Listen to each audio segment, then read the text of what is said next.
기자수첩 뭐 가져오셨어요? 오늘은 폭력에 대한 문제인데요. 대검찰청이 2014년 학교 폭력사범 접수 처리 현황을 발표했습니다. 예. 7월에 전국에서 접수된 게 학교 폭력이 1,446명. 그렇다는군요. 예. 학교 폭력 얘기하시는 거예요, 오늘? 예. 뭐 전체적인 사회 폭력 얘기가 되겠습니다만 지난 1월 달에 1,163, 3월 달에 938 좀 줄어들고 있었는데 예. 학기가 시작되면서 4월부터 993, 5월에 1,349, 6월에 1,226, 7월에 1,446 자꾸 늘어나는군요.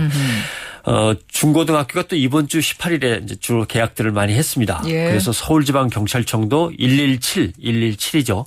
학교폭력 신고센터에 전화가 수십 통씩 또 몰려오기 시작한다고 그러고요.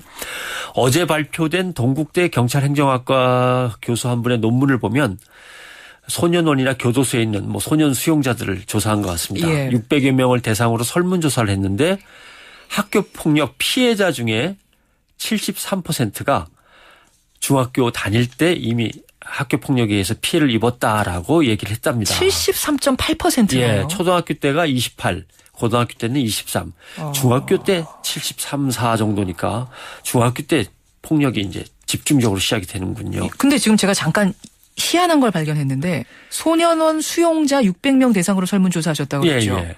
그런데 73%가 나는 당해봤다. 예. 피해를 당해봤다 이렇게 얘기를 했어요? 가해자들이잖아요, 이 사람들. 피해를 당한 사람은 병원에 있든지 해야 되는데 왜 교도소 소년원에 와 있을까 이 문제.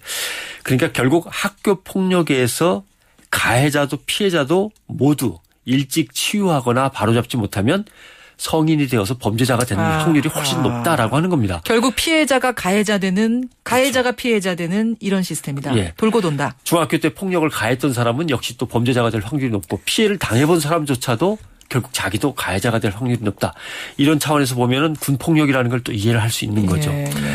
또 하나의 문제는 말씀하신 대로 학교에서 배우거나 당한 폭력이 이제 군대로 가서 분출된다. 우리는 군에서의 폭력 문화가 사회로 번져나가는 거 아닐까? 학교로 번지는 거 아닐까 했는데 이제는 그 시대가 지나서 학교에서의 왕따나 폭력 문화가 군대로 전염된다. 이렇게까지도 생각할 수 있는 거가 되죠. 참 이렇게 곳곳에서 폭력 사건이 빗발친다면 이걸 정말 우리가 스스로를 민주사회라고 부를 수 있는 건가? 부끄러워져요. 스스로 부끄러워져요. 그 어떻게 보면 핵심입니다만 문명화된 민주사회에서 무력이라든가 폭력이라는 거는 국가가 전부 다 수거해서 보관하게 돼 있어요. 그래서 국가가 필요할 때 쓰게 돼 있습니다. 그게 이제 대표적인 게 군대와 경찰이라고 그렇죠. 하는 거죠. 폭력이나 무력과 관련된 정보도 국가정보원이나 보안사나 기무사나 이런 곳에서 보관을 따로 하는 거니까 모든 폭력과 무력에 대한 거는 국가가 독점해서 관리해야 됩니다. 예. 근데 이게 잘 안 되면 곤란한 거죠. 그러니까 민주사회는 무력과 폭력이 없는 게 아니라 잘 관리되는 사회여야만 하는 거죠. 그렇죠. 이게 국가의 질서를 세우는 기본 틀입니다. 근데 이제 우리는 군대는 본래 무력을 사용하는 곳이니까 서로 좀 두들겨 패고 하는 것도 있어. 이렇게. 지금은 이제 그런 생각하시는 분 없을 거예요. 군대라고 하는 곳이 무력이 집결돼 있기 때문에 독점 관리되는 곳이기 때문에 거기에서 다른 일이 벌어지면 절대 안 돼서 더 세심하게 관리를 했어야 되는데 우리는 일반 사회보다 덜 신경 쓰고 허술하고 함부로 그래도 되는 곳으로 놔뒀던 거죠. 더군다나 이제 군대와 경찰이라고 하는 것이 무력을 훈련시키고 무력을 사용하도록 이제 시스템을 갖춘 곳인데 여기에서 잘못돼 갖고 서로가 서로를 때리고 폭력을 사용한다 그러면 이제 완전히 민주사회의 기본 질서가 흐트러지는 겁니다. 그렇죠. 거기다가 군 간부급에서는 성희롱 성추행도 있다 그러죠. 그다음에 지난번에 얘기하셨죠. 승진할 때 돈다발을 짊어지고 가야 된다. 거기다가 또 불법 선거운동에까지 개입을 한다. 이렇게 되면은 사이버 민주사회의 폭력과 무력을 독점 관리하는 국가의 기본축이 무너지는 겁니다. 심각한 거죠. 말씀을 듣고 보니까 이게 여러모로 좀 위기다라는 생각이 드는데 학교에서마저 이렇게 자생적인 폭력 문화가 판치면서 이걸 군대로 가지고 들어간다면 도대체 우리는 어디에 서 있는 건가 답답합니다. 인간은 기계가 아닙니다. 예를 들면 무력이나 폭력을 사용하는 능력이나 습관이라는 게 있어요. 그러면 부속품을 빼버리듯이 해체해버리고 이럴 수 있는 게 아니거든요. 잠재해 있다가 몸과 정신이 기억하고 각인하고 있다가 어느 때 돌발적으로 뿜어나올 수도 있고. 로봇이 아니니까요, 우리는. 또는 나쁜 마음을 먹고 이걸 갖다 활용할 수도 있고 이렇게 되는 겁니다.